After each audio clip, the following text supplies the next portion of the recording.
I'd like to open the Estacada City Council Traffic and Public Safety Committee Joint Workshop. And let's see, Melanie, can I get a roll call, please? Okay, actually, wasn't going to call roll. Oh, okay. So sorry about that with the, Then we'll Agenda. proceed. okay, thank you. So it looks like we are here together to discuss, get some feedback on project prioritization. And so may hand it over to our expert here, right? Get started. Yes, that'd be great. Thank you, John. We'll let you. My up. Lead. All right. So maybe to start, kind of going off the conversation we're having right before the meeting about managing the time. My understanding is you got a brief introduction or overview of the material, I guess a similar presentation to what I gave to the DEI committee and the stakeholder group. But more conversation, more time was needed, which is why I'm here tonight. So it helped me to know, as before I jump in, because I've got the whole presentation from that stakeholder group ready to go, and I can start by giving kind of the whole overview, and then we can go into questions and answers. Or if there's any hot topics you want to make sure that we get to in that maybe that first hour and a half, if we think we might be limited on time, it might help me to know that too, so I can try to manage the time accordingly. So if you have any advice or guidance for how you'd like me to proceed, I can adjust accordingly. Okay, so did we want to just kind of hit the areas of prioritization? I know the counselors were looking at like 5 of their top areas. Did we want to maybe go down that list, or thoughts?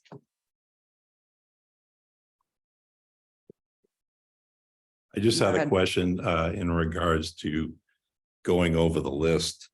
I know that we talked about some improvements, some minor collectors, and they're not listed on here. So how would we go about getting them on there? Whether they be under intersection improvements, street upgrades, or what's the other one? Like pedestrian facilities. Just a question. Yeah, minor collectors you'd like on there that aren't. Yes. I think that's just letting me know kind of the Okay. where, the rationale behind it, and we can see Okay. about fitting those in. Okay. Right now, or Well, I can get to that point Okay. there, and at any point before the Okay. meeting. Yeah, go ahead and get the presentation up. So maybe I can just kind of give you a quick run through on the presentation. So just an overview of the plan, what's in it. Maybe by now you've all got a chance to really kind of get through there. It sounds like a lot of folks are interested in prioritization of projects discussion, which is great. So I'll make sure to leave plenty of time for that. I'll go ahead and go forward. And go ahead and go again. This is a good place to start. So just a reminder of where we're at in the process, especially related to prioritization discussions, or when do I get new roads into the mix here? So kind of the where we are, what we've done already is at the point we did our first big public outreach period last fall, that was mostly identifying what the key issues were, right? So we kind of had some pictures of what we needed to address, types of solutions people wanted to see. And now we've come forward with this memo, which is, it's a draft set of solutions to address those problems.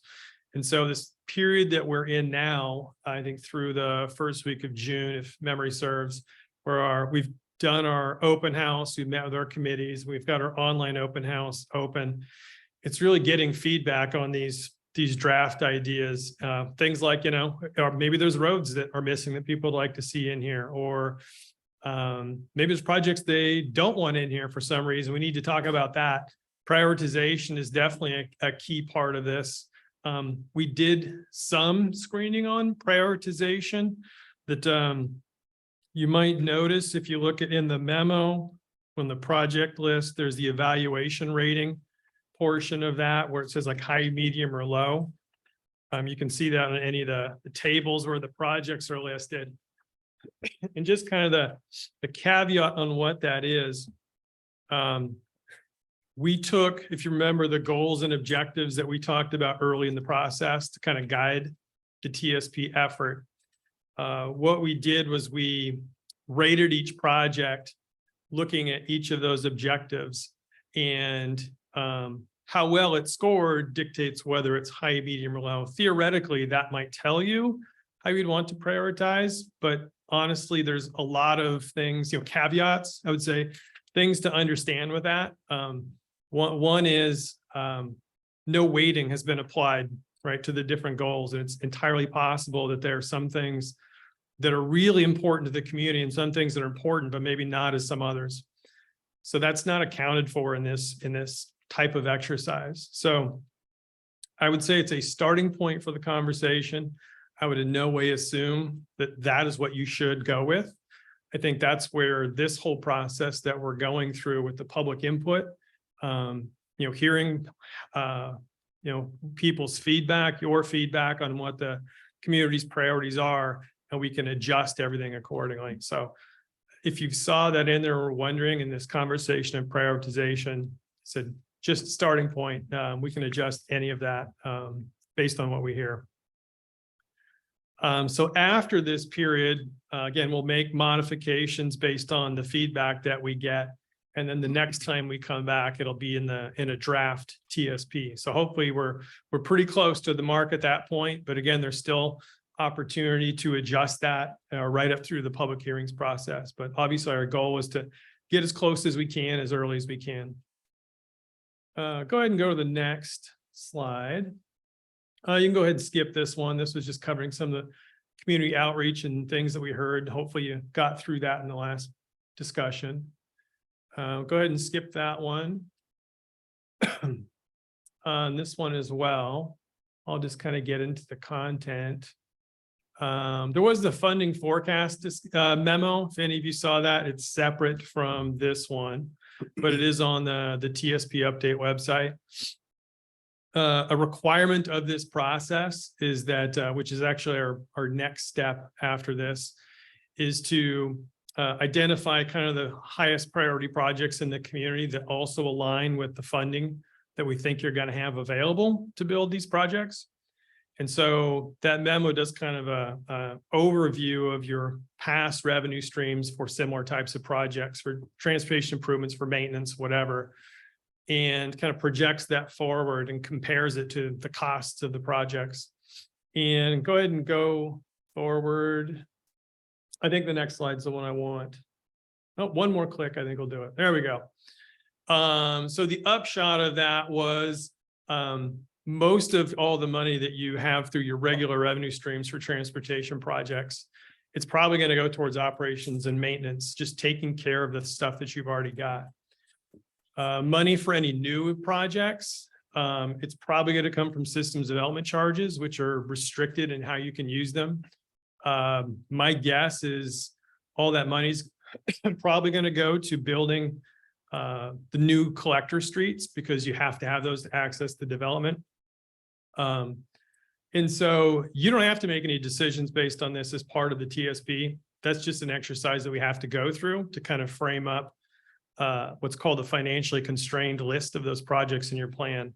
But kind of the upshot of this is it's a conversation starter for the community on if you want to make any adjustments to some of your existing revenue streams for transportation projects to kind of fill some of these gaps.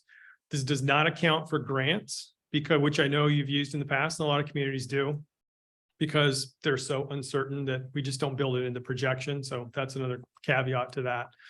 So I just kind of wanted to cover that quickly in case you saw that. Got a question over here. Yeah, I got a question on the 9 million today. That 9 million would be Estacada money. Is that right? Due to SDCs or Estacada projects? But what we're looking through here, it's not just Estacada projects. We've got county roads and ODOT roads as well too. That would be their own money to do those. Is that right? So that 9 million would just be stuff that we would have control over. You can We could choose also to, yes, spend- it's esticated money through SDCs. You can spend it wherever you want, but most communities decide to want to spend it on city facilities. And see, don't forget, we also got county money on top of state money as well, because like, for example, the one going over here by, good golly. The big roundabout they're gonna put in down the road here, that's actually county money, putting the whole thing in, supplemented by ODOT. So, And that's what I was clarifying, Yeah. because that 9 million, we wouldn't use to put in a roundabout. yeah, what over we're doing here over would- here would be, Right. but unfortunately, the problem is when we depend more on county money, it's more of what they want, then we don't have less say in it. If we're putting more money into it, they're probably weighted more. So that's something to consider as well. Let's go ahead and go to the next slide. You can skip that one. Okay, go ahead and skip that. I think I've kind of covered the intro and I've covered that. Go one more slide. Okay, so assuming you've gotten a chance to kind of dig through the projects here, the way we just kind of organized the content was kind of in 4 major categories. There's kind of the motor vehicle oriented projects, which I think were called system connectivity and capacity, which are the ones that are up here on the screen. There's an active transportation list, which is the walking and biking improvements. There's a lot of projects in that list. And a lot of those came from the active transportation plan that you just recently adopted. So we just pulled those forward. And actually, technically, all of those are already in your transportation system plan. When you adopted that, it was adopted as an element or a piece of your current TSP. So there's not a lot of, for all those projects, it's really no change. We did, I believe, for your reference, identify in the table of the active transportation improvements on the far right side, what the source of those were. So if it says ATP next to the project at the end, that's one that came right from that active transportation plan. So you can kind of know that's like, okay, that was one that was actually already in our TSP versus if it came from, community feedback or some other source. Then we also had a small subset of transit projects. Obviously, you don't run your transit system. So a lot of what you can do some things to support that, but other things you're going to rely on TriMet or SAM to do. And then very small list of, we just called safety projects. They fit within the motor vehicle category for the most part, but we just label them separately because they're really targeted doing one thing that's really improving safety. So it's not so much connectivity or congestion. So kind of quick overview on the motor vehicle projects. There's a few different types within those categories. One was called intersection improvements. Those are things where we have key intersections in the city that are going to become bottlenecks if they're not already.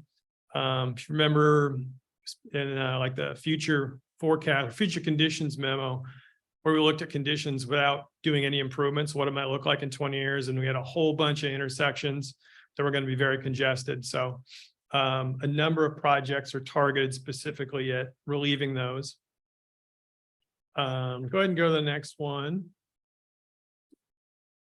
Of course, key ones there. It's Highway 224 and 211 at River Mill. There's River Mill at Eagle Creek. 211, 224, which I think I might cover later. Actually, all 3 of those are ones we kind of identified as also potentially being kind of key bottlenecks you might want to fix for like evacuation purposes. So you kind of get some double benefit from that. Wade at 6, so kind of right there at the where it makes the turn, where number 15 is.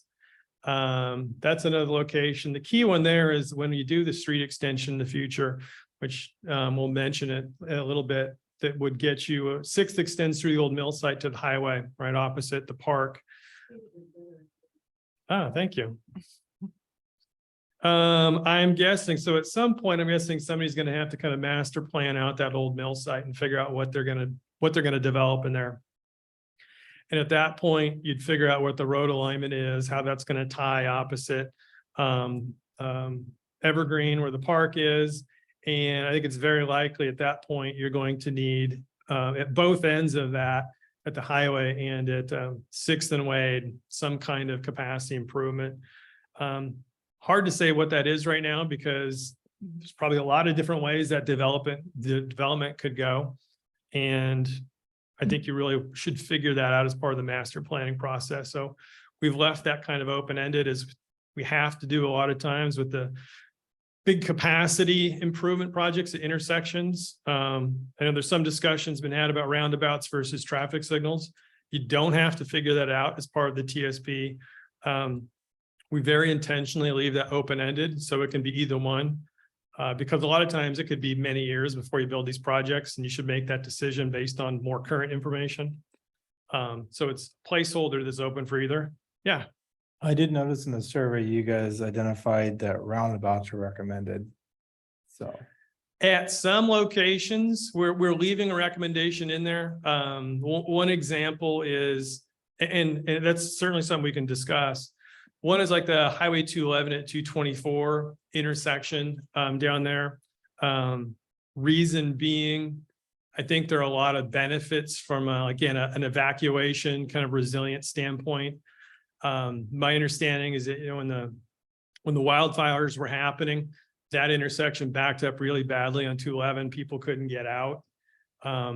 Roundabouts are a lot more, they adapt more easily to unusual changes in traffic patterns like that. They don't rely on power. So if something happens and the signal loses power, it's still going to function. And in that particular location, there may be a design where actually the northbound left from 211 could go at the same time the westbound through could go. So those would just be free movements. don't they have the same thing for traffic lights, where you can have through lanes on a three-way traffic light? Because like in Vegas, for example, the far lane goes straight through without stopping. Right turns can go without stopping. And the reason why I'm asking specifically is because up to 24, well, right now it's not an issue because a lot of the campgrounds are closed, but once they open them back up again, people take RVs, trailers, big trailers go through there, horse trailers. Some people are experienced drivers. Most people that are camping and traveling up here aren't as experienced at hauling those type of things. Roundabouts aren't known for causing problems for those type of things. And so, especially when they're tighter, 2 lanes like they're going to put down here, you might be able to get away with that. Some people can cut corners and stuff, but it's just, that's one of the concerns we have is it's just not a rural type of thing. And the second part is that's a very small area to put a roundabout in there. And it's going to take up a lot of space, including part of the Cazadero parking lot and things like that. So and I think you got to dig into the mountain or something like that too a little bit. So that's the recommendation thing was I'm wondering about that, because it was those type of things to even taken into consideration when you're making a recommendation, or is it? Oh, yeah. So. Yeah, and like in that location, we did a quick concept drawing to see how well it would fit, you know, like you were saying. And again, it's a concept drawing, but it seems pretty feasible that could fit in there without a lot of right-of-way impacts. And I think it's, you know, as far as the vehicles, the larger vehicles, trucks, horse trailers, and so on, I think it's like pretty much any other part of the transportation system. If you know what vehicles you're designing for, you can design it to make it work with those. And generally, roundabouts do work really well for all vehicles. Depends on the design. If they're, you know, maybe an older style before people really kind of knew how they're designing them, you maybe see some problems with those. But I mean, for the last couple of decades, I think the industry's pretty much figured that out. I think I heard a stat. There's something like almost 10,000 roundabouts in the country now, and maybe 400 in Oregon. I think Bend's got 40 on their own. And even the rural area in Deschutes County, they put them in. So it's something definitely to be aware of and to design for. I think that's the critical step in all of those, is to make sure you're having those conversations about the vehicles that need to get through there and just make sure they're designed right. Yeah. Hey, John, this is just a comment. I go to pretty much every city council meeting also. And in regards to number 18, it says roundabout is preferred. I do remember the conversation where it was decrease the speed, and then it went to traffic signal, and now it's roundabout. And I know the Coyote Ridge Estates builder, Brent Grantham, said he would pay for that intersection. So just a comment. Yeah, and it's, again, to be clear, there's a recommendation currently stated in those, but it's still open-ended. Okay. So it's not picking one. I Thank think you. it starts as saying do either one. That's more of a guidance. Okay. Yeah, I do believe that's actually was decided by the council, and I think it was actually in the, Melanie, wasn't it written into the contract with them for a stoplight? Not sure if it was specified to be, the conversation was all around a stoplight. Yeah. And I've had other conversations where it could go either way, so, I think the plan based on the council meeting was for it to be a stoplight. It was supposed to be like an always stop. Yeah. And then immediately, pretty much after that, it went to, no, we need a stoplight. Mhm. So that's what they were discussing, and so I don't know if you want to, if it would be changed to intersection improvement signal around about, and then they can decide where it's gonna fit in there. Or what was required. You know, the last direction was stoplight from the council from now on. It was pretty much just Right. talking about a stoplight, yeah, Yeah, traffic signal, I guess. Or something. Are there any other intersections as you're looking, I'm kind of looking at this map now, we've got intersections on the highway called out, intersections, 6 in Maine. Thank you. 6th and Main. Mhm. And also I think Broadway and 6 as well. Yep. Both of those are issues. Kids almost getting hit and on Broadway and 6 is an issue, so. It's come up in the traffic and public safety at least half a dozen times. Are those some things that we can know, like for a stop, like a four-way stop? Or I think a four-way stop was recommended in one of the safe routes to school plan, but they just like, we're watching people walk and cars drive and they just threw in a recommendation, this needs a four-way stop. So whether that is feasible, I don't know how they know that, but that's what got put in the plan. Yeah, I don't think, unless it shows up on the active transportation list. We do have a project in there for 6th at Broadway, which is an all-way stop. Okay. That one doesn't show up on this. It shows up in the active transportation one, and that was a carryover from the active transportation plan, which got it from the safe routes to school planning work. And we did look at that. And it looks like it will work. It's, I think, understandably, there's going to be a trade-off where obviously that's going to create inconvenience for people going east-west.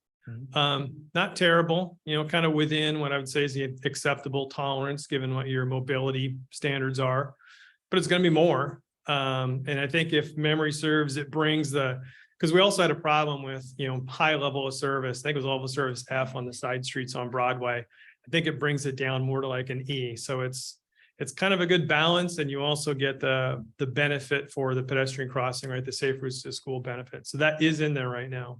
Okay. What about the turn lane on 6th and Cemetery? That's Oh, on yeah. there, Jerry. Is it? Okay. That's the top of the second page. Okay. S1 maybe. Yep. It's there. So I mentioned 6 in Maine as well, and that's less for pedestrian, that's more for, that's our major truck route through there. That's a major thoroughfare. And I know that they did some bump outs there to try to make it shorter crossing for the street there. It's been some complaints from the citizens about with trailers and things having to turn there. So I don't know if there's a better balance we can do or find a way to adjust that slightly for people that have trouble turning there. And I think the buses also now go around because of that as well, because they're harder for them to turn. So I don't know what adjustments can be looked at there to try to find a balance for safer crossing for the kids, but at the same time, keeping that in consideration, the fact is there's large vehicles, trailers, buses and everything that have to go through there. It's our main route. So it's the same reason why we didn't put bump outs down here. So it's a primary route. And unfortunately, that's also where the schools are too. So Every morning and afternoon, the buses stop on the north and the south side of 6th Street in front of the high school to load and unload children. And it really pinches that traffic down. It makes it hard for the citizens that are driving to see the kids running back and forth. It makes it hard for the school crossing guards. They got to step out away from the back of the bus. They got to kind of look. It really just narrows it down. I mean, I've experienced it this afternoon. Is there, and I don't know if this will now have to turn into something the school would have to do because it would intrude on the school property. But like I've seen other school districts where why, we need to move the buses off of Sixth Street. That would just alleviate so much issue with the traffic backing up. Because a lot of times even the buses will have to stop on Sixth Street waiting for a place to pull into the curb, and that just backs it up past the stop sign, and it gets kind of a mess down there. The two entrances to the schools, is there a way? And I know there's a creek that runs right close to the street, so I'd have to be in further. But is there a way to make just a drive-through where the buses could come into one of the entrances and just make a paved line over to the other entrance and let the buses stop in there? It would be safer for the kids. It wouldn't involve anybody being on the street. It would be on school grounds. It would open up that whole area for traffic. I don't think it would be as congested. And I just think it'd be a lot safer option, just to move this off the street onto the school property. And I don't think it costs a whole lot to make a drive from one of the entrances to the other on both the school, on the school property, just to let the buses line up on that. I know the school is looking at that as an issue. I think they've also mentioned to Charity, but Yeah, and I think, tomorrow evening, we could definitely bring this up, because I feel like every year the school district is they're always shuffling buses around. Last year, they were all along. They I weren't think- even on that street. talking to Ryan the other day, they might look at trying to find a way to put them back into the high school property. And Yeah. then crossing the kids, if we have a safer crossing there for them. So there's a crossing right there between the two schools. One of the things that the traffic and public safety has talked about is improving that. So if that's part of one of the things we look at, that would be allow for kids to cross safer from the middle school to the high school if all the buses are off the street in the high school parking lot. So, but we're meeting with the school board and fire board tomorrow night, so we can bring that up. Good. This question was asked before when I believe the guy that's in charge of the school district, I forgot his name, what's his name? Right. Yeah, Right. and the question was posed, just what Casey had brought up. Is this your property and can you do it? And he said, yes, it can be done. So this was from his words in past meeting. It's possible to do this. So bringing that up again, I think it'd be really a good idea. Getting those buses off that main street. Yeah. Let the kids load and not try to dodge cars. Yeah, and I I think don't know they're- that they'd need to build anything, because they do have a pull through at the high school, and they have a pull through around the back of the middle school also. So I don't know if they need to build anything. I think they just maybe need to work on their yeah, process. I think the question that he's referring to is referred to, can we widen off the streets there? So then basically put the sidewalks back. And he said, yeah, we can do that. The city's willing to pay for it. Oh, that's. I think that's what his response was. So I think it was almost word for word. Passing it back. So, but yeah, I think they're looking at trying to get them off there, but it wouldn't be important to get that sidewalk. There's a crossing there between the two. Yep. Lights, wider, guy dancing in a big pizza suit out there to get their attention, something like that, just to get something that's gonna get people's more attention. So whatever those recommendations would be important. And John, I just wanted to add in regards to Sixth and Main, when they did a traffic impact study for Coyote Ridge Estates, that was included as a recommendation for the growth on the population, that a right turn lane be added right there at Planet Cup of Joe Yep. coming downtown. So it's right in the traffic impact study at Sixth and Main. I don't know if the street needs to be widened for that, or if it actually would fit if the striping was realigned, but they might be requiring from two directions to have an extra turn lane. I think that was what it was. It's So pretty tight to try to stick a turn lane in there, especially with Be- bigger trucks and stuff. I Uh-huh. mean, we'd have to measure it out, have the Yeah. engineering done on it. And Mhm. just clarifying too, tonight, we're not hashing out what needs to be done, but just coming up with ideas to make sure they get added. Yeah. Yes. Right. Yeah, and anything, I think what we might have priority that we want to elevate to his attention, I think is the goal, right? Right. And any other intersections that are like critical? Yeah, the one mentioned on the bottom there, Main at Highway. That's one where a number of ideas have been kicked around in the past. And Melanie, I don't know if you can get to those extra slides I made. Yeah. This might be a good time to pull up, I think, the last one on there. If you're familiar with the downtown Riverside plan, they had a solution in there. That is not what is in the TSP right now. So we kind of looked at what was recommended in the past, looked again at the intersection. There's pros and cons with everything. There's not like a perfect solution because you're so close to the existing signal at Broadway. You know, something's going to go down at 211, 224 at some point. So you've kind of got this awkward spacing, right? You've got the angle of the highway. It's tight. So there's, not a fantastic solution that just easily fixes everything. What is in the TSP right now? Because we kind of looked at everything and we didn't know that we liked everything that came with some of the other solutions. But I'm totally open to hearing what you have to say.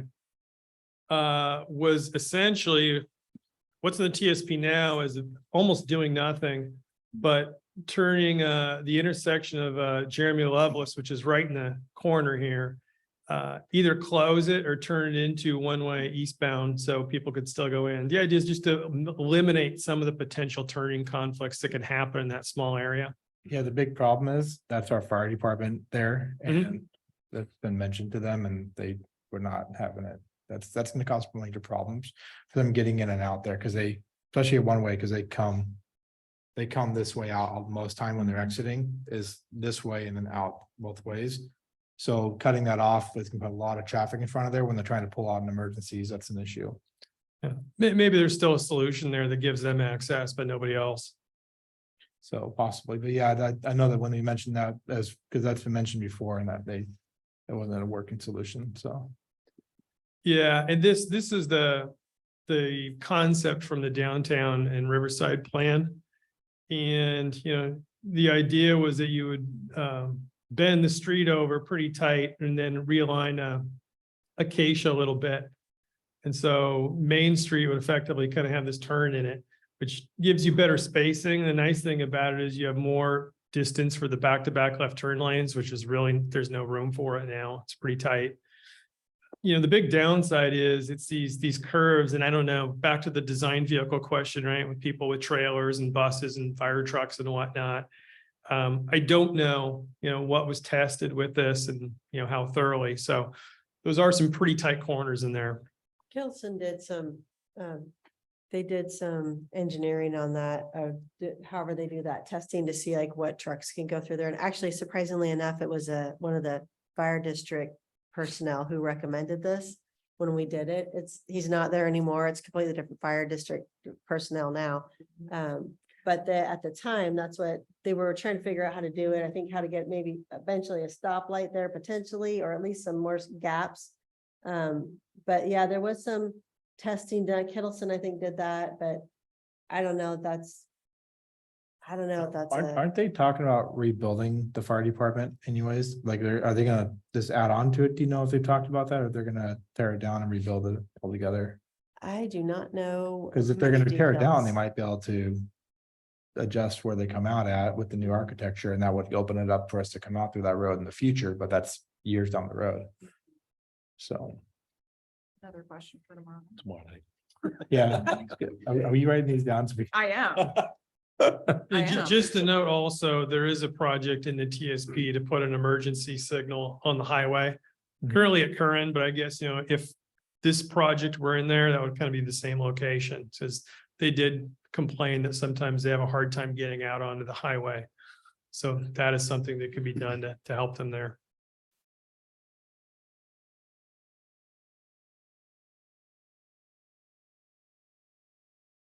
I'm wondering if we can move ahead to like, I don't know if you have in this presentation, the different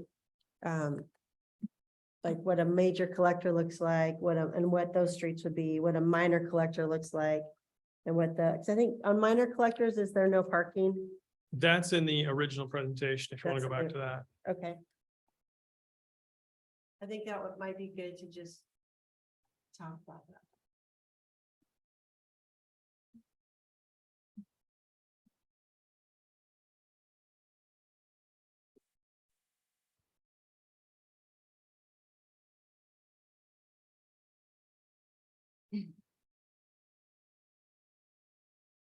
You're gonna have to go down the ways. All right, right there.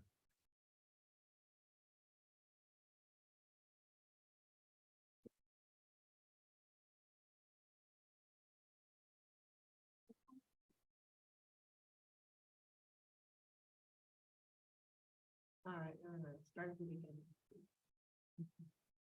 I wonder why it's not working. Museum station, here we go.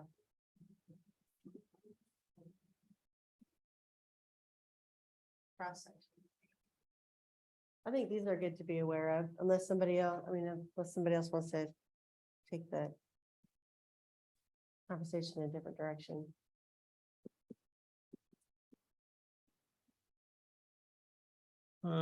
So let's see. Yeah, so one big thing we tried to do with the major collector and minor collector cross sections is hopefully make them easier to understand. In the current form, there's a lot of options, I know, in some of these, which I think I understand maybe made it hard for decision making, or I don't know if that maybe left the door open for maybe a developer to say, no, we want the smaller version of this. Maybe that was harder to figure out kind of what you could stick with or was defensible. So we've kind of hopefully cleaned that up, tried to stay fairly true to the current design, incorporating maybe a little bit of some of the things that came out of the active transportation plan, also trying to fit within more or less the same right-of-way footprints that it looks like you've been getting dedicated like through a lot of the new subdivisions. So there's certainly some room to make some adjustments, but that was kind of a lot of the rationale behind that. Let's go to the first one, which should be major collectors. So I think How many, we don't have many major collectors, do we? not a lot. If you can find the functional classification map in here, they're kind of the dark green ones. And again, this doesn't mean you got to go rebuild everything that's designated as a major collector.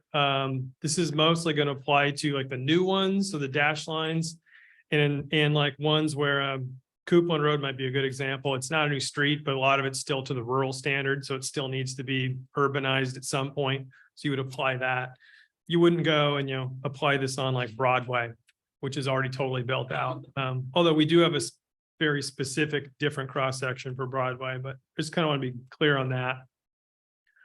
So really kind of the key changes of what's being shown versus what's already in the TSP. It's the bike lanes are increased from 6 feet to 8 feet. So it's got the 2-foot buffer there between people biking and cars. And that was pretty consistent with a lot of the bicycle treatments that we were putting into a lot of the other corridors from the active transportation plan. So we carried that forward, especially because these are probably going to be some of the higher speed streets. Landscape strips we've made not optional anymore, like especially on higher volume, high speed streets, having that extra buffer when people are walking on the sidewalk from traffic makes it a lot more comfortable. And then no parking is included on these, but it can be added if the city decides that the adjacent land use, is compatible with that. So that's typically you would not put it in if you were somewhere and maybe it was a lower speed area, and it was next to a park or something, and you wanted to allow some parking in front of that. You could always go back and do it specifically in that area, but typically you would not be doing that. And then, so going to the next, so there's again, 12-foot travel lanes on the major collector. On the minor collector, actually quickly, can you go back and we'll see what the right-of-way footprint was on those? So the standard width right-of-way with that is 60 feet. Let's go ahead and go to the next one. So this is the same 60 feet, but it's for a minor collector. And again, we're trying to stay somewhat consistent with what you've done in the past. And also not just what's in your TSP, but the right-of-way that you've been getting from subdivisions and developments. So it's same 60 feet. It's just used a little bit differently. So these should be lower volume, lower speed compared to the major collectors. So here I know before there were 2 standards for the minor collectors in your TSP based on estimated average daily traffic. We just simplified that and say, just treat them all the same way. And And then, so the bike lanes were 5 feet before, which is really small. We increased that to 6 feet, but we're not doing the buffer like we are on the higher speed streets. Parking was reduced from 8 feet to 7. And again, that was really just to get it to fit within those right-of-way footprints of 60 feet. And then the landscape strip, which was optional before, we're saying it's not optional. Especially because the people walking on the sidewalks with the bike lanes being narrower than before, they're not that far from traffic. But we did tighten those down from 5 feet to 4.5. And again, that was just to get it to fit within 60 feet, especially because I know that in some subdivisions, that's the 60 feet's already been set. Yeah. So question for you, of all these bike lanes, everything else in there, how much of that is regulated by state law versus what we have ability to adjust and do? Because first of all, like narrowing down parking to 7 feet, not gonna work in Estacada. A lot of people have big trucks and big vehicles. They're gonna stick into that bike lane, and that bike lane is gonna become a parking lane anyway. So my question is, what's obligated by state law and what's our ability to adjust that towards what we actually have out here? So. I'm not sure I recall. I want to say you're required to have them on collectors, but I'm not positive. I have to check that. You would definitely want to have them on your minor collector streets. I mean, otherwise people aren't going to have they're going to, if they're going to bike, they're going to be in the street. And if you were getting higher volumes of traffic and slightly higher speeds, it's not a safe mix. So you want to get them out of traffic. Yeah, go ahead. We don't get a lot of bikers, and Well, we get some, but not a lot. Yeah, and I would also say that there's really not a lot of separate places to ride right now. There's a lot of opportunity, but there's just not a lot of facilities. Do we need to go from the 6 feet to the 8 feet? Do we need to, For the bike lane? yeah, can it remain 6 because we're expanding it, right? Are you, I'm just thinking as far as like parking, if the trucks are sticking out and kind of poking out into the bike lanes, if we just have just a narrower bike lane, that's 6 feet, because is it currently 6 feet and we would be expanding it to 8 feet? Am I understanding that correctly? well, the current standard is 5, but I want to say, I think most of your existing minor collectors, they're not even striped. So Okay. I don't think there's anything there. Right. Even though in your standard, there should be a 5-foot bike lane. Yeah, I mean, I was reading it from I think it was on the major collectors too, or something. It said 6 to 8 feet or, So yes, there we go. Yeah, yeah. So that one, in your current standard, it was a 6-foot bike lane. okay, So we're recommending putting that 2-foot buffer in to make it wider. okay. Do we have to? You don't have to. Okay.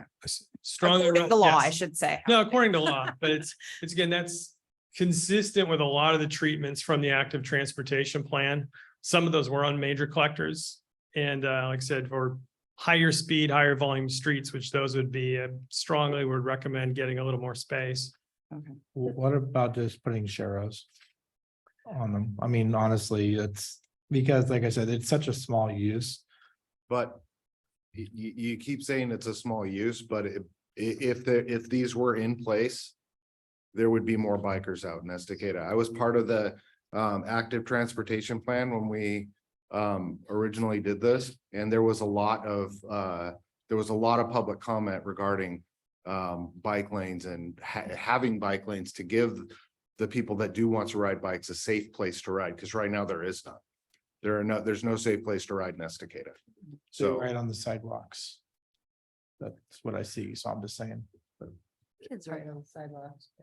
Can I make a Yeah, comment? Melanie. Okay, so when I'm looking at this, I also looked up, on average, semi trucks in the United States are around 8.5 feet wide. That's a semi truck. And so like the trucks, even large trucks, I used to have a really large van. They wouldn't be more than 8.5 feet. So they would encroach into the bike lane. But I don't see that being a terrible problem if there's once in a while, somebody has to go out around a car. And then when you're getting out of your car, you're getting out in the bike lane instead of in the street. And so I really, if we end up with a whole bunch of, like I was in the city down south this weekend, and you wanted to look both ways before you cross the bike lane, because you would, you would not want it, they were cruising down that path. But here, you know, if it's more casual riders, I just see it providing more, like, they wouldn't be green, right? That's just to show us where they are.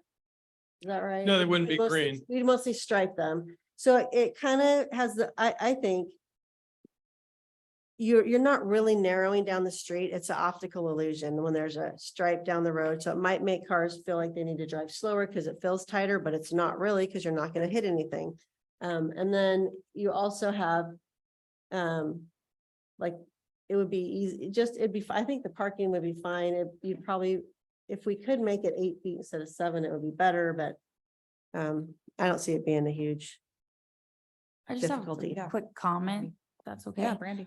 It doesn't make sense to me why you would narrow a parking lane to make a bike lane so big you could fit like 10 bikes across it. Just 7 feet? Well, I mean, I'm exaggerating, but for example, why not just narrow the bike lane? I mean, still have the bike lane, but is it necessary to have an 8-foot wide bike lane and then not be able to park? It's 6 feet there. Okay, well, 6 feet, but I'm just saying, like, if there's an argument between a bike lane and a parking lane, and you're saying, well, you can just partially be in the bike lane, wouldn't it make more sense just to make the parking lane a little bit wider and the biking lane a little bit narrower, and then everybody's happy? That's just my opinion. Jim. I just have a comment in regards to the TSP, like we're talking about bike lanes, but we also have a minor collector here in Estacada that's 22 feet wide from curb to curb. I drive it every day. And I'm terrified when people are coming down the hill.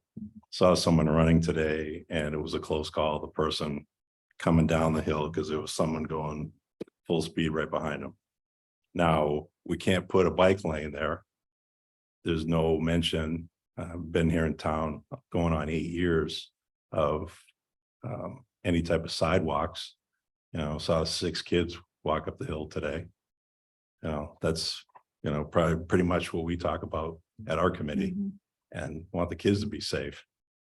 And I know it's been talked about. I've been here through a couple of different public works directors. It's just, you know, I'm sure we don't have money. I just want to make sure that it's in the plan. Which road are you Which talking street? about? Fourth, Okay, and then we're at the narrow spot, it's 22 feet. yes.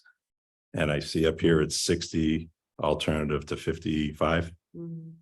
So how would you get a bike lane in there? That's in a perfect world when we're building a new road.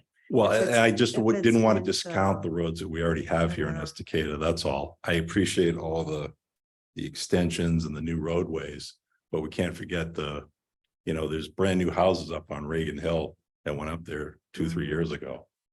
But the road's not, Mhm. that's all. Just want to point that out. Yeah, I was gonna say, I think there's a project in here that comes from the active transportation plan to improve Fourth. Okay. I know the segment you're talking about, and I have to look at that. And yeah, well, what area is it? If you go up, it's Shafford and then Ginseng Okay, in between, I guess that large lot on there, that 4 acres R2. okay. It's between Ginseng and Oakview. As you're starting to head up the hill. This might be a situation where there's a longer term solution, the plan, Right. but a need for a shorter term kind of interim thing just for safety. So, Right.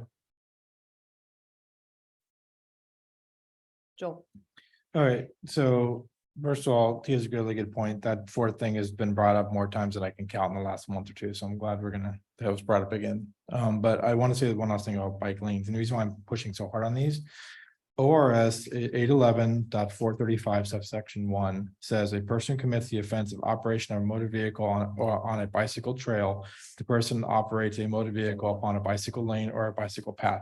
Means if you drive on the bicycle path, you technically can be ticketed for it. If we're making them so short and narrow and we're saying, oh, it's not really narrowing the road, it is technically narrowing the road in a legal sense. And we can't create a rules and roads and all these things based upon the discretion that an officer may not do that.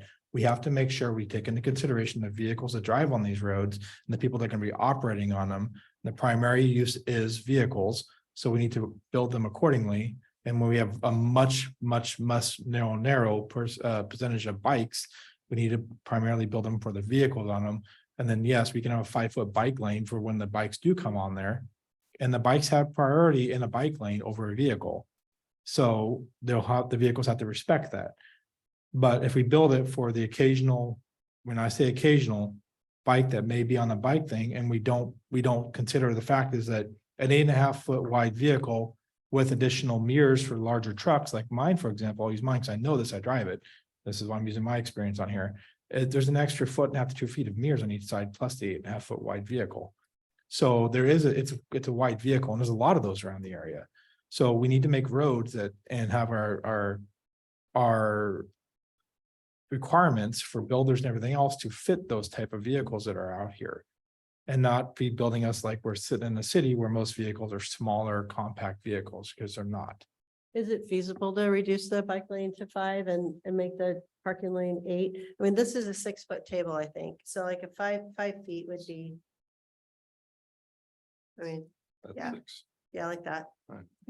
Yeah, like I would bigger just throw in a mix also. I mean, is 60 feet an absolute? How important is it you stick with 60 feet? Because one answer could be go wider. Another could be, would you rather take it from a landscape strip or something else? So that would help me understand, is this only a, I'd rather take it. Bike lane. I'd rather take it from the bike lanes. I Yeah. mean, 5-foot bike lanes are fine because it gives them the bike lanes they need. They're not used enough where we have lots of bikes constantly on there, where like in the city, I would understand a wider one because there's a lot of them. And there's gonna be potential, they're gonna be taking up double side, or there's a lot more traffic interaction there. It's just not a lot of it out here. And so we need to build them according to vehicles, with the second thought being bikes. And instead of bikes being the primary, which is by widening them so wide, makes bikes the primary. That's just not, it's flipped from what we need based upon what we have out here, so. Let's make a note of that, because maybe that could be feasible, right? especially on the minor collectors. The major collectors, you might need more space because if they're going faster, but. Paul's got a comment. And I'm just checking in again for the purpose of this evening. What are we? We're hashing over bike lanes here, and I get it. I get the concern. This is nothing that I've got a lot of passion over. I was looking up, the size of an F-350 standard width is 80 inches, 6.5 feet. So it seems like it would fit within that, an F-350 would fit within that parking area just fine. And I don't know, to me, it works, but from a standard, is this something we should be debating tonight? Or is this something that would be more appropriate down the line? Because I think the thought tonight, we're supposed to be talking about helping us prioritize the things. So that are out there. maybe I shouldn't have sidetracked us onto this. And I do see that the alternative minimum width is 5 feet. So if we didn't have enough room for 6 feet, the alternative is the 5 foot. Right. And I could see that. I would agree with Joel that I don't see a lot of bikes out here. I don't, but I am seeing more bikes out here. I live on a hill up behind the school.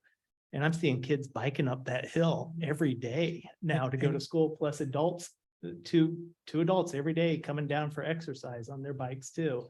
So I'm seeing more and more of them. And I think if we And have safe routes, I agree with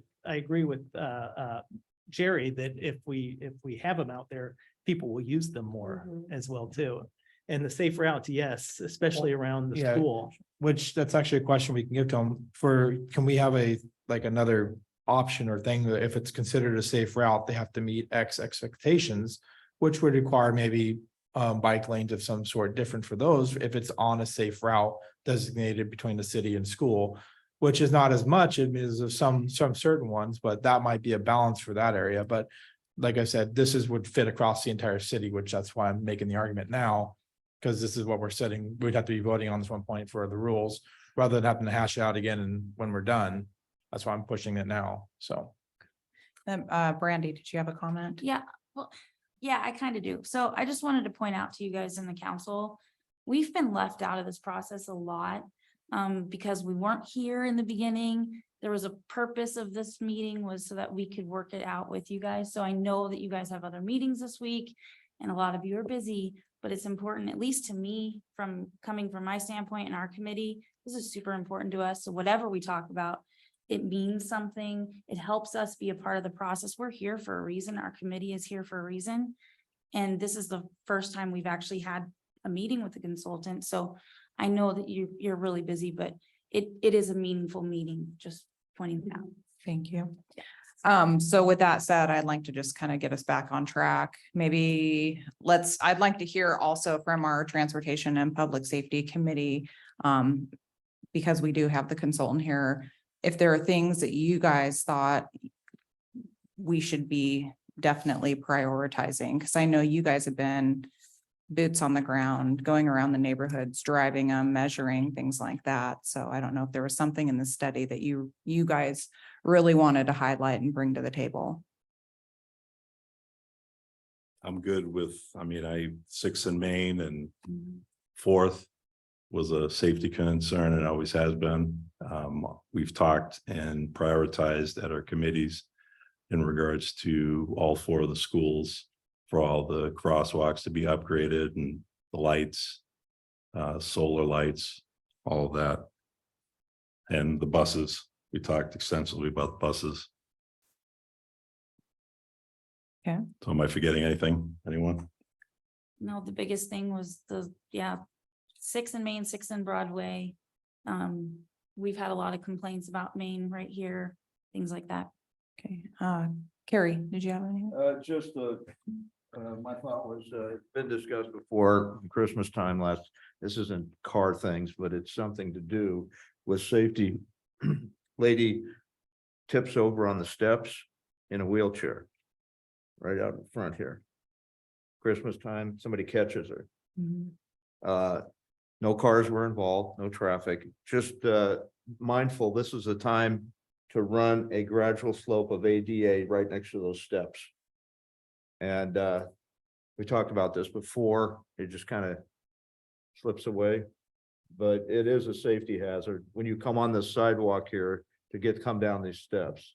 So I'm thinking by next Christmas, she can roll right down that little ramp there. Is that something that we can add? You know, if we're talking about that area, just kind of add something to that ADA. That's something that's on my list already. Is it? Okay, cool. It's pretty steep. It wouldn't, so I need to find out if it's even feasible to run a ramp there. Because there is access on other sides, but you wouldn't know that in the dark. So we might need other alternatives, better lighting or signage or something, if we can't get the correct slope to go there. But yeah, that's on the list, so. Thank you. Yeah. Anything else did you guys have anything? I thought we're pretty, okay, Just agreeing with. yeah, what we're all talking okay, about, great. Same areas, yeah. Okay, so we've got a few things for you highlighted that. I'm not sure which page would be helpful to look at. Oh, John, I'm sorry. No, go ahead. I just had a question on and it says intersection improvements. It says 14 to 19. Is there a 1 through 13? Just a question. Without flipping to it, I'm gonna guess it's pointing you to projects in the whole, like motor Okay. vehicle list, and it's just those ones are specifically for Okay. that type of project. On Right. this page, it shows most of these are new minor or major collectors that will connect to future development. Oh, That's okay. what 1 through 13 is. Okay, thank you.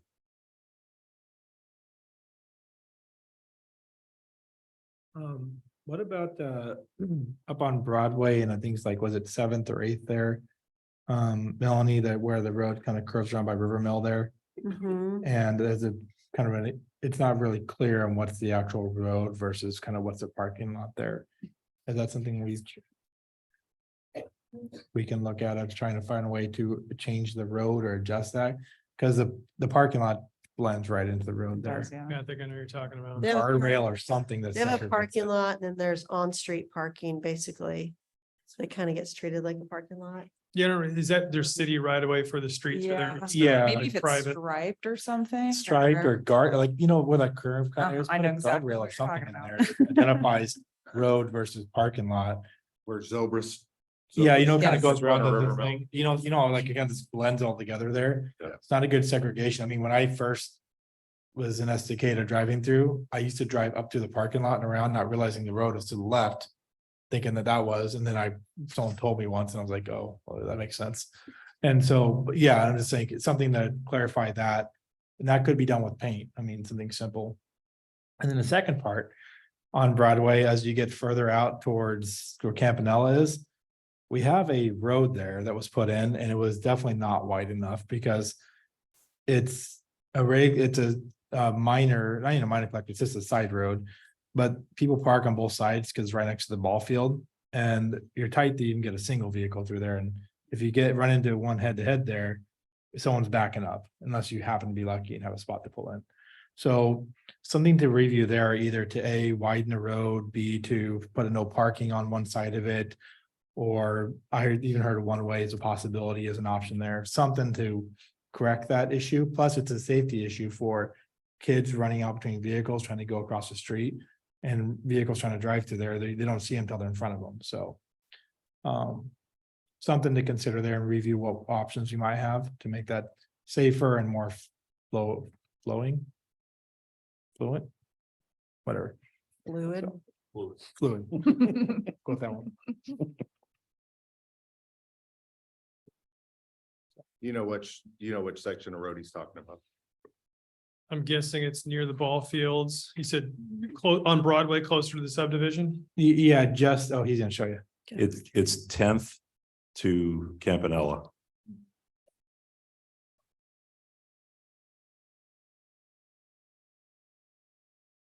Yeah, there it is. If you drive up there, you'll see what I'm talking about. It gets real narrow there, just past the angle parking. Baseball season. So, isn't there like even the bus barn or something that's right there? Yes. I mean, that's. Same area. Yep. So within the, under the safe routes to school area on here, number 41 has North Broadway Street to Greenway. Or North Broadway Street Greenway, Northeast Sixth to Northeast Liberty Lane, neighborhood greenway signs and pavement markings. Is that the area there? What would be addressed here in number 41? What's on the survey anyway? Is it on, do you have a map to go on with it, see if it's the right spot?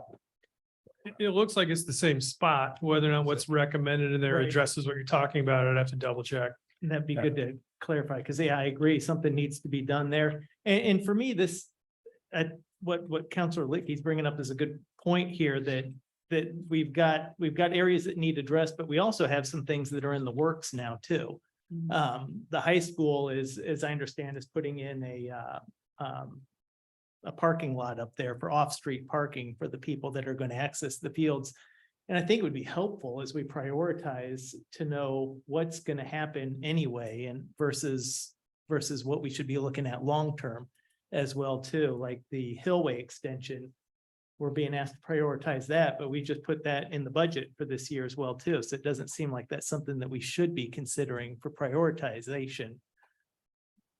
But none of us know everything that's going to be happening as well too. I think that would be helpful to know what's happening versus what's not. So as this is a long-term project here. So that we're not prioritizing the short-term items.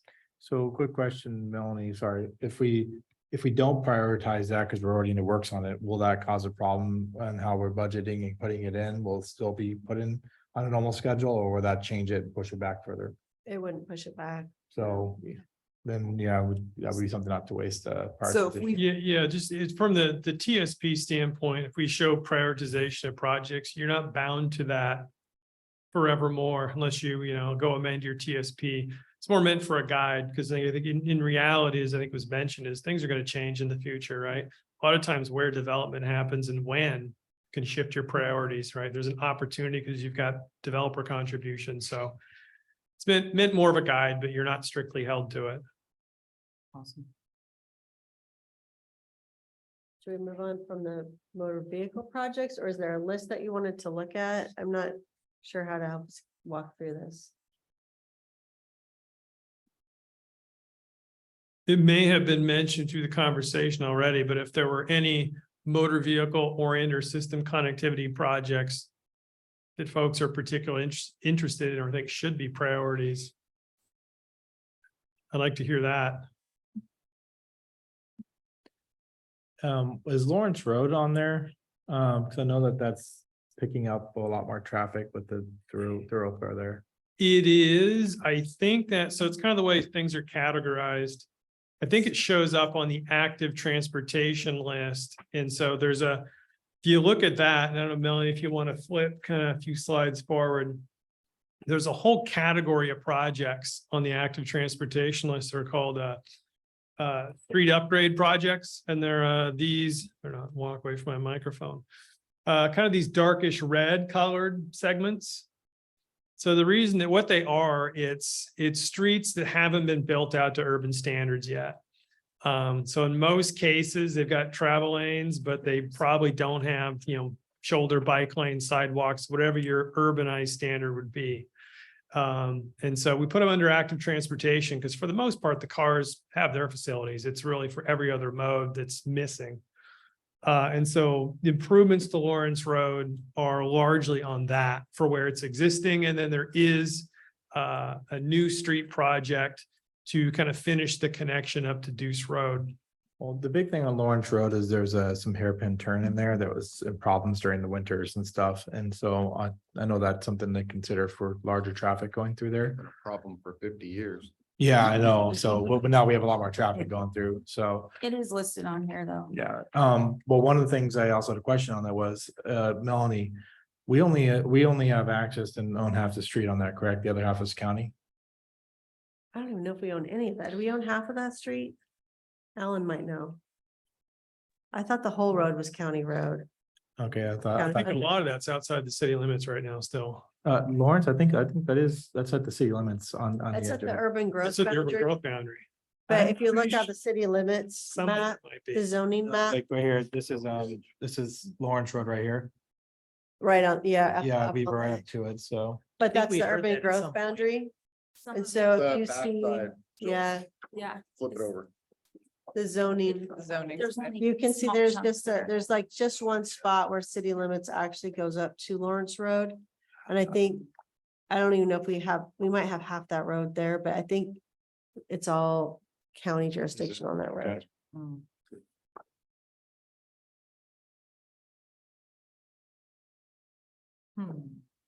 Yeah. Probably have to wait for that one then. Mhm. So that's the same, sorry, No, is go that the ahead. same for Coupland also? Mhm. Because I see some of it, I We- think coming up to cemetery is yellowish. And some of it, sometimes we, like, the city limits goes right up to it, but we don't I can't remember where our jurisdiction starts on that road. Okay. Um. But it's mostly county until it hits down towards, really close to cemetery. Like we have a weird situation like that with our Eagle Creek Road from River Mill this way. We only own like half the road. But I know we're incorporating that. We're just, we're just taking over jurisdiction and maintenance of that. Hmm. Okay, I don't know, prioritization of other projects.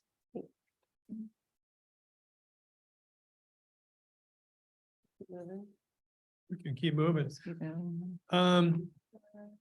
So go to the top of this and I'll just cover. Is that the first slide in active transportation? This is obviously the big category of projects. There you go. So I mentioned the street upgrade projects, right? There's a number of those and that's the idea. It's urbanizing streets. Those are things you're going to do as areas develop, probably largely when they do their frontage improvements. Go ahead and go to the next slide. So there's more crossing improvements, or I guess the crossing improvements are listed here. So obviously a lot of those came from the Safe Routes to School plan, which had a lot of those in them, or the active transportation plan. And those are going to be spot locations for, ADA ramp improvements, enhanced crosswalks, various things like that. Some of them I think we've mentioned. Again, I think most of those were pulled from those existing planning efforts. Another category, go ahead and go to the next slide.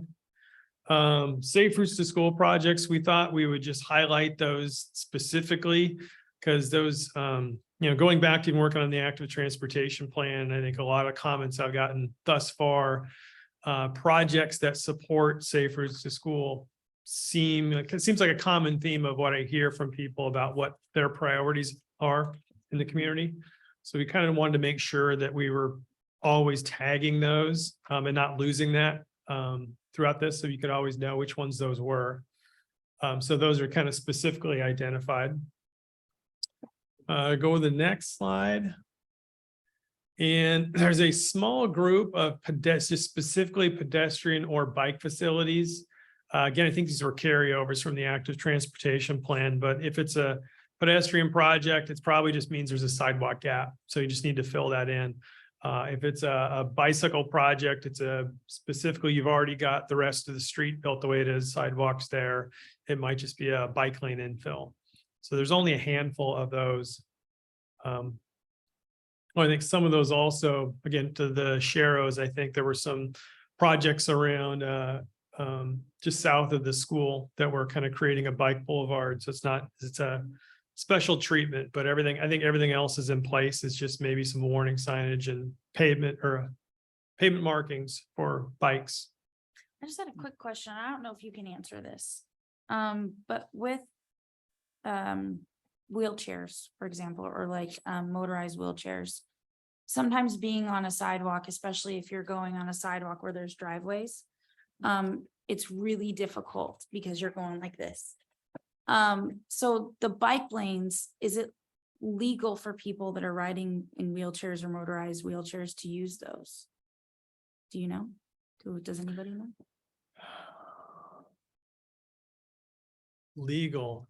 I don't think it is, although I've definitely seen it at times. Usually I see it where in segments of road, the sidewalks in real disrepair, maybe, kind of like you mentioned, or I know sometimes there's telephone poles in it, they can't get around. Mhm. I'm not sure about legally if they can do it. I'm sure certainly it's not comfortable. I think, that's obviously a situation you'd want to try to fix.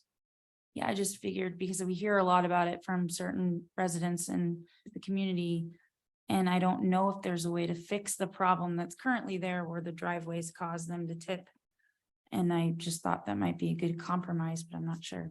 So. Yeah, and that's something you could look at. I know there are different kind of newer driveway designs that give you more flat space at the back of that instead of like the whole driveway for the whole sidewalk width being slanted. Mhm. Usually where I see those, they're, maybe just older sections of sidewalk and driveway. A lot of newer ones incorporate kind of better areas. Yes. So it says, people who use mobility devices such as wheelchairs or motor assisted scooters are also allowed to use the bicycle lanes and paths under Oregon law. Yeah. That's good. I just texted David. He's said, yeah. Cool. Yeah. I don't imagine they want to be there. Yeah. So it's, like I said, it's still a problem. I would disagree a little bit, just coming from personal experience, being on a motorized scooter a lot in the summer. It's a lot more comfortable to be on flat land than it is to be tipping over every 5 Yeah, seconds. maybe it depends on the street. I don't know. Yeah. Like I said, if it were a quiet neighborhood street, not such a big deal. If it's, Main Street, that's a different thing. Yeah. Thank you. All right. Anyone else? He's being so patient. Oh, Melanie. I was just gonna comment, that's one thing that Denise Carey is still on, she's on the infrastructure committee, and she pointed out that that's the great thing about the landscape strip being like, because then you're on the sidewalk that's flat, and where the driveway slopes down to go out, it slopes during that 4 feet of the landscape strip. And so if you're walking or in a wheelchair, you're on flat sidewalk the whole time versus curb tight. If it's curb tight, then you're dipping down through everybody's driveway. But if you have the landscape strip, then the sidewalk is flat and the slope down is on the closer to the road and where the landscape strip would be. So that's helpful on some of these that have, the newer roads that are going to get built that have the landscape strips. Okay. But yeah, it would be very hard to Well, yeah. like all the time. It is. I think there's another slide after this for active transportation. I think shared use paths is the last category. There are a lot of new shared use paths in this. Some of them were carryovers from, again, the active transportation plan, but we actually got a lot of feedback from some folks locally that had kind of gone out and done some boots on the ground look at where some potential new pathways could go. And we've pulled those into this plan, and there's largely all in the kind of the north end of town. And then I think we kind of supplemented that, pulling it a little bit further south to tie it into kind of some of the older part of town, or at least to get people from the newer neighborhoods down to the schools all the way so they can make the rest of the trip. And kind of going back to the minor collector bike lane, how wide, 5 or 6? I mean, they're both narrow. But so one thing that I've noticed on some of these, there are some areas where you've got shared use paths more or less paralleling some of these minor collector corridors. And I would say those are ones that, if I was looking at building out some of the shared use path system, those could be maybe priority areas, because I mean, that's kind of I think the best case scenario for maybe a lower stress facility for, kids or, people that don't want to be in the street or aren't going to ride a bike otherwise, to get along some of those major travel corridors, if they can just get off the street and go down a shared use path. So there's a few of those, I think, like in this corridor and another one along this one, where it does just that. So that's kind of in my mind, I was looking at those and I was thinking those are probably like really key shared use path corridors. Okay, Melanie.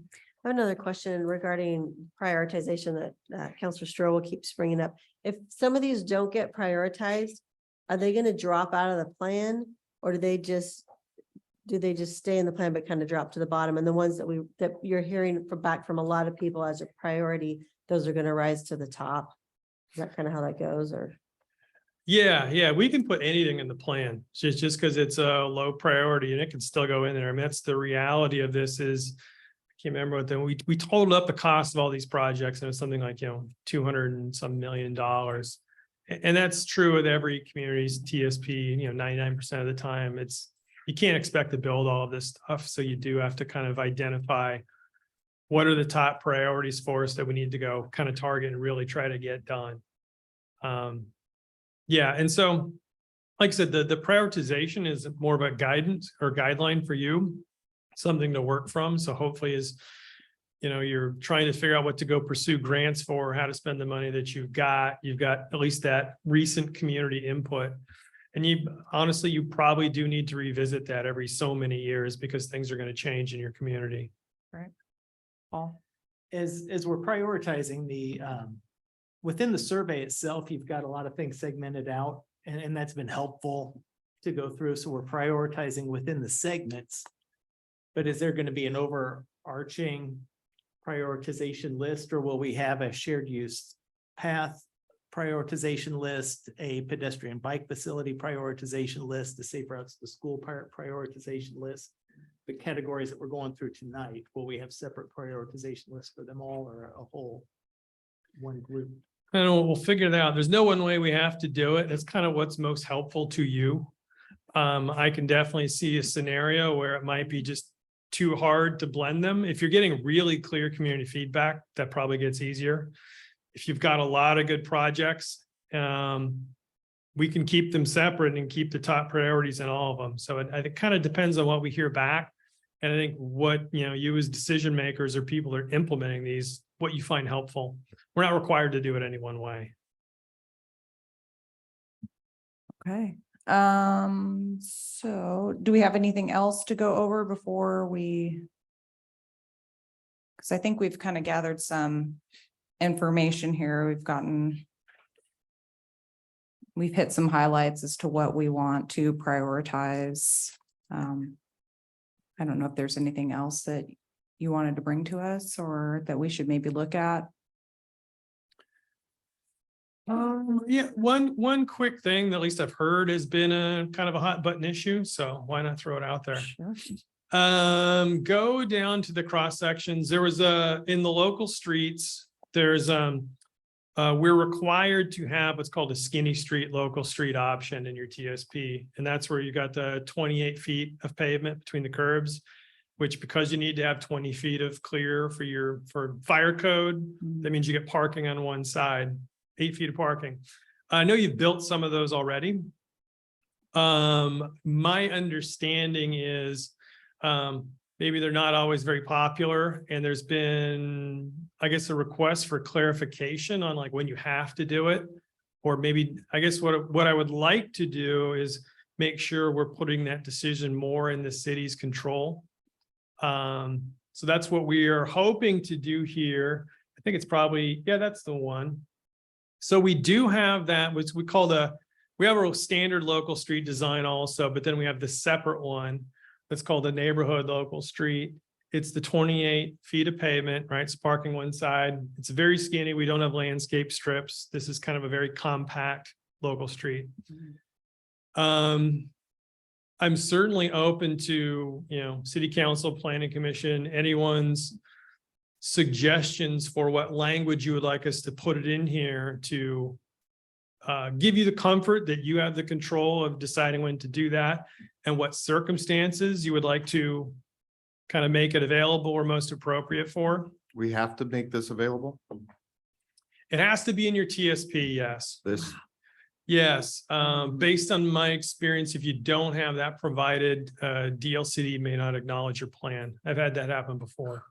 So it's got to be in there. The way I've kind of couched it now is limiting it to streets with an average daily traffic volume of less than 1,000 vehicles per day, which is kind of like it's serving 10 single family homes. That would be, kind of what you're expecting to use it, but no more.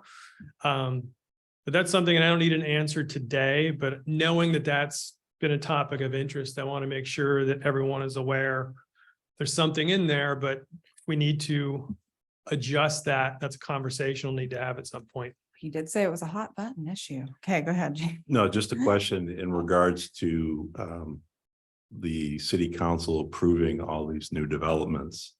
I thought that was something that was standard and set in stone. From curb to curb, having the grass, the trees, bike lanes. So wouldn't we use that, something that we've already come up with? City council wise, just a question. This is your regular local street. Okay. Like neighborhood. So. Well, I'm just a question of the council. This has already been discussed and approved in regards to approving these large developments, not just the 22 houses up on Ginseng, since the roads are already there. I'm just saying way out Campanella. Is this the standard for, that's all, just a question. I don't know the answer to that right off, but I know there's been debate that we've talked about for the various subdivisions, the width of the streets. And one we just elected to go, the developers always seem to want to go the narrow width because then you can squeeze in more houses.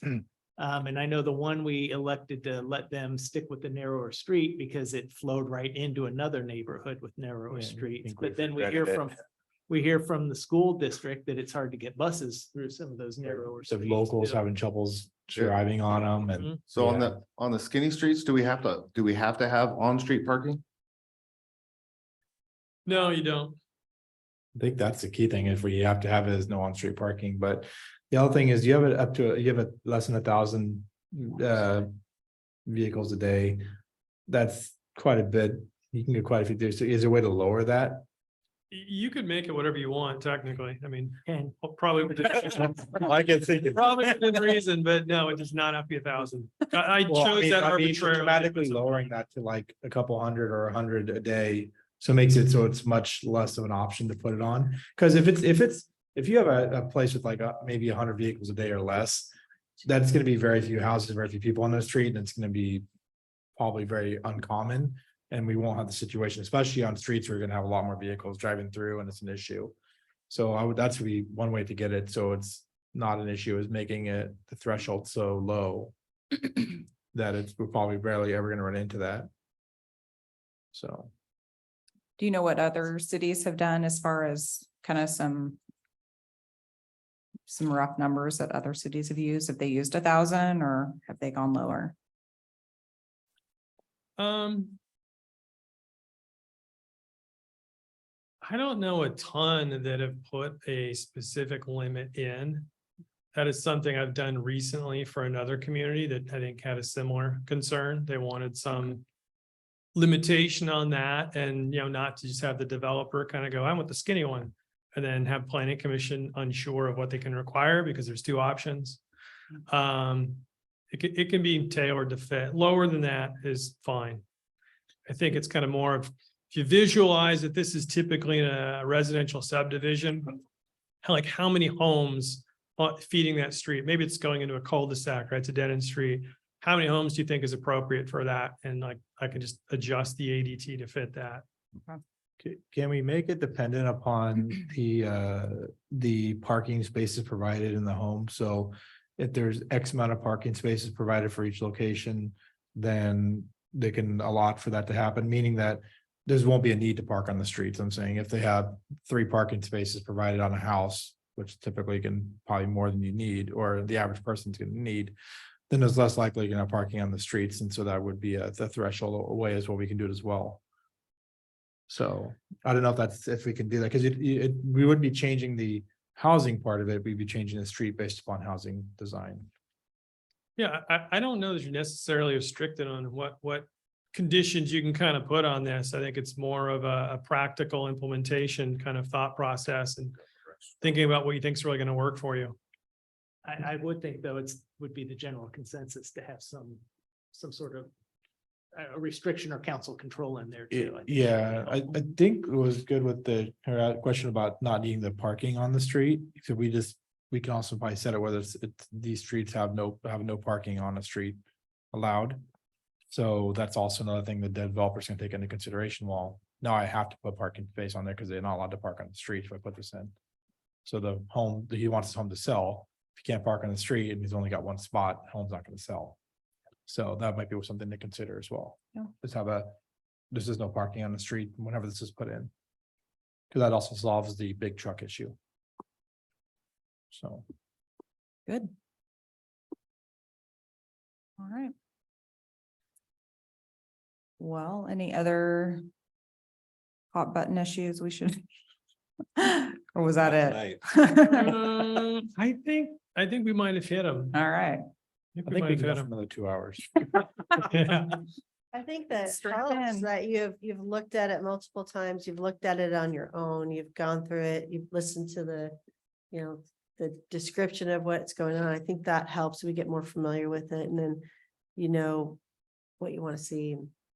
And I do think having taken some time to go through the survey or at least get acquainted with it too, having that segmented has been great because when we first had the charge to go through and prioritize everything, having a list of however many It's items. overwhelming. Yeah, it was overwhelming, but then being able to go through this and being able to refer to the map on there too and see about it, it's been helpful, but and having the guidance on, choose your top 5 shared use paths, top 3 pedestrian bike facilities, that has been helpful as well too. So that's given at least me a little more direction.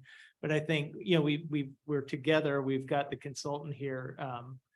It might be worth just eyeballing the survey and seeing if there's any area that we are having trouble prioritizing or understanding, that we may use some clarification, or some clarification may help us as well too at this time. I know we're pushing our 7:30 mark We there, are. but we're here. Just one more quick note, I think related to what you're talking about. I just thought of another reason you might not want to consolidate all those lists into one at the end. Going back to the funding discussion. Knowing that funding is going to be limited. So a lot of these other opportunities, you're probably going to seek to figure out how to pay for things. A lot of times it's not like, oh yeah, for whatever kind of project you want, right? It's very limited to a certain kind of project, right? Grants especially are like that. So if you limit yourself too much on what your priorities are and focus only on those, you might be missing an opportunity that's right in front of you to do something else. So it might be better to kind of keep some of those buckets separate. Good to know. Is that kind of what you're meaning? Paul? I think it'd be good. We could at least make sure we're familiar with the the survey here and see if anything pops up that We will see results yet. would be interesting. Actually, that's a quick, are we able to see the results yet? I do have. You won't see them on here, no. I think as of last week, we'd only gotten a couple back. It's only like 1 week into our 3 weeks, so hopefully that's It's because they're very big on daunting. notes. It's a Mhm. big thing. I think people look at it and they Yes. start going through and they're like, well, I don't want to finish this. There's a lot, there's a lot of. I had the same feeling myself. When I started, I'm like 4 pages in and it's still like a bunch to go. I'm like, what did I get myself into, you know? Talk about what they've heard so far. No, there's one person came to the in-person open house and he went through everything and powered through it, got all his projects, priorities written That down. was John Dolzall. He Oh, wore me yeah. out. He wore me out. He did a great job. Great. Awesome, John. You know, he wasn't gonna be here tonight, so he. He's very Pull thorough. up the goals. It's a lot of reading for people to, if they want to understand. And then it goes to the project. No.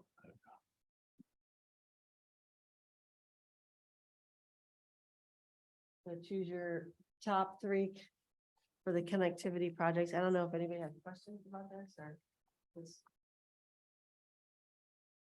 I know, just on this one, that first one, the north west Sixth Avenue to Highway 211, 224 roadway extension, that's kind of a pipe dream. At this point, isn't it? No, please, that'd be a great Mm. one. No, I love the idea, but realistically, Well, think about it. You put a road down from 6 all the way down to 211, that segregates that property off. I mhm. almost guarantee you we're gonna get a Safeway or something calling in for one of those spots there. The thing about a lot of the projects, I mean, that one related, the connectivity projects, if they're new streets, usually those happen when the development in that area happens, right? They build the street. And that's where a lot of those SDCs are probably gonna go. So I'm not saying don't put a lot of energy into prioritizing those, but I would keep that in mind. Like you could prioritize them and reality is 9 out of 10 are just gonna happen wherever the development happens. But- Yeah. sure, go ahead. I was gonna say the next one down the Hillway to Forest Park, that's in the works already. That's budgeted and ready to go. The 6 to 2, the 6 extension to 211 though, that breaks up that very large property. I think that would look better, like, because it's gonna put it right through there. It's gonna give access to that. And I was feeling that would bring in more. But what things he's commercial. saying is that's typically going to come into place. when somebody Yeah, but develops a I'm saying property. is it might be something to look at because when the developers and stuff are looking at that, it's a huge piece of land all the way across there. And it's a bunch of different parcels, but it's still one big piece of land. So by putting a road in there, you kind of break that up and it'll attract those developers. And even though normally they would pay for that, I think they're not going to come in unless there's something breaking that up is my thought. So.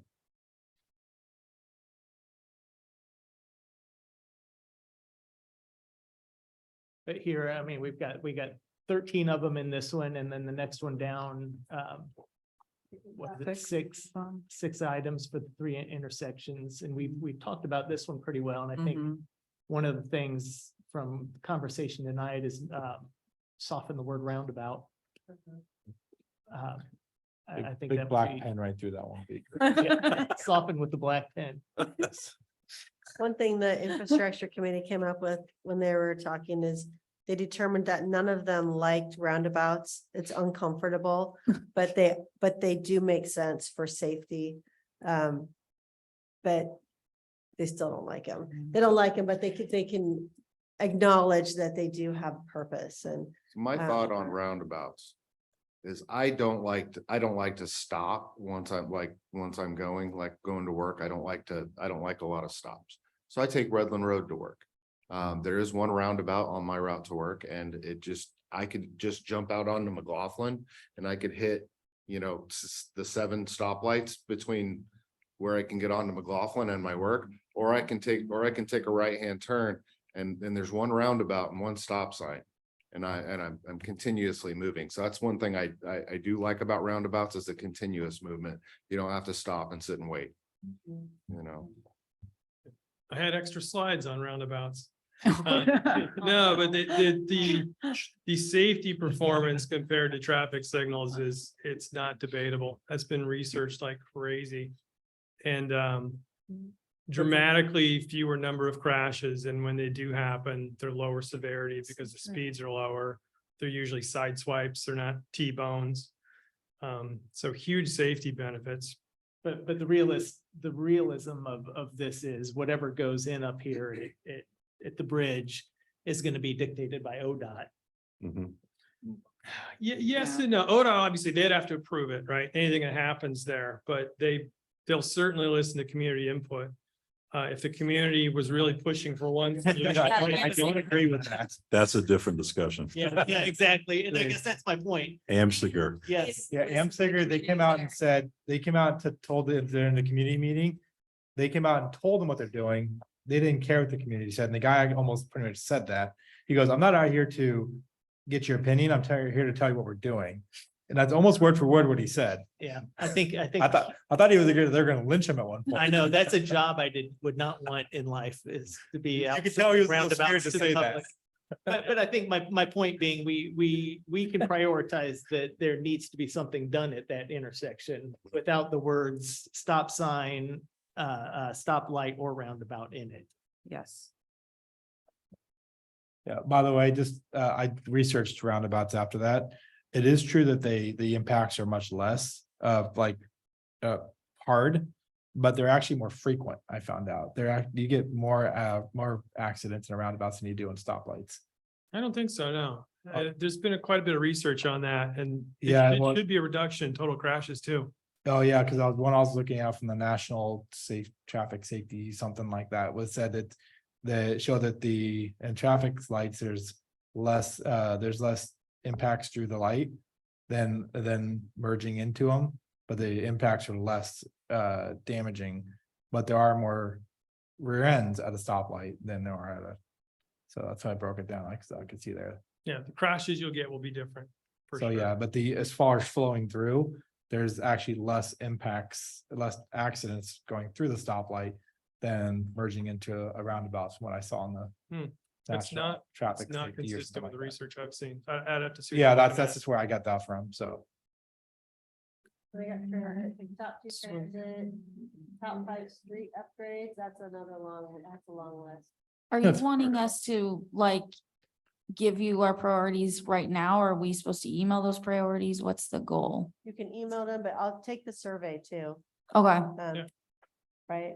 If we take the survey and put our names on it, is that sufficient That's or? great, yeah. If there's something that's not, you don't feel like you're getting your message across through the survey, then definitely feel free to email or call. If I already have my top, can I just be? You can do that, and if you want to just email. Because I did that a long time ago. I don't want to have to. Yeah, so whichever way is best for Okay. you, Perfect. communicate, yeah, Okay. through email or take the survey or, it is broken down, like, see, is this the active transportation? one? Those are street Street upgrades, so upgrades. those would be on the active transportation list, yeah. Those are the ones where it's probably a 2-lane road and it needs sidewalk and bike lane to get to a collector standard. I think we were just going through this to see if something jumped out Right. before, while we have John here, and that way we, Crossing improvements, safe routes about to this. school. Jim has something. Is to there a add. spot in there to add something, John or Melanie? I haven't gone through all of Yes, this yet. I believe at the end, there should be a write-in for general comments.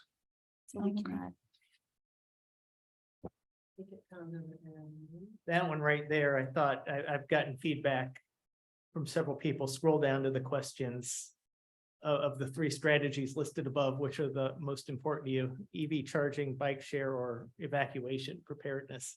oh, well. Yeah. It's Number 3 doing well. it's kind of a random mix of things. really think One about it. easy question. Come on. You know, I was kind of curious at the very end, you're asking people about, like, I think it's like their income and things like that. Why is that on there? Final question. It's to help us with Thank you. gauge how we're doing on our outreach with regards to equity. So are we reaching people, in different demographic categories, low income, don't speak English. So we're certainly trying to, but you know, we're also trying to assess, is this If they don't worth it? speak English, then they probably put that in the front question because that's a lot for them to get through to get to that, so. Can you translate? Oh, yeah, Can you that put makes it on like translate if it was? Yeah, I'm Service sure, yeah, line. most Oh, Google websites could Translate or use something. Google Yeah. Translate to at Okay. least get through that. All right, There it is. Okay. save it or submit it, so I'm just gonna close it out. but- Cool. Any questions that came up while looking through that? Okay, so whichever is easier for you, email or do the survey, but just like to get your comments. And if we do have questions as we're going through this, who is the primary contact that we should be reaching out to? Is that you, Melanie? No, thank you. I think Taylor. I like Taylor's the one, all the literature. Taylor, Alan, or Brian, probably Taylor or Alan are the top two. So you just call planning, which I can't remember what they're. Yeah, you can just email planning@cityofestacada.org and we can get answers for you. Thank you, Alan. I knew you needed to be here. Right, right. So Well, mistake. I'm gonna secretly drop Melanie's cell phone number into the survey.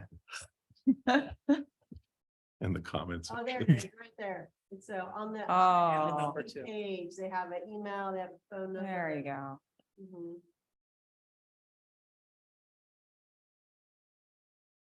Documents, so this is a great page for information. Anyway, Great. Is that linked from the traffic and public safety page, by the way? no, but we can do that. Yeah, probably should link That'd it be there, great. yeah. I'm going to stop sharing. Okay. All right, well, thank you for being here tonight and answering our questions and rehashing this all over again for us so we can, take a look and thanks everybody for being here. I think hopefully we've given you enough and the transportation, Taylor and Alan enough to start, prioritizing and seeing what we need to do. And I know things are going to change and flux as developments happen and so on and so forth. So unless anybody has anything further, I'm going to go ahead and adjourn the workshop. Good. All right. Fantastic. Have a good night. Thank you, Sherry. Yeah. Nice job, Yeah. Charity. Good job. First Oh, yeah. Not all. Thanks.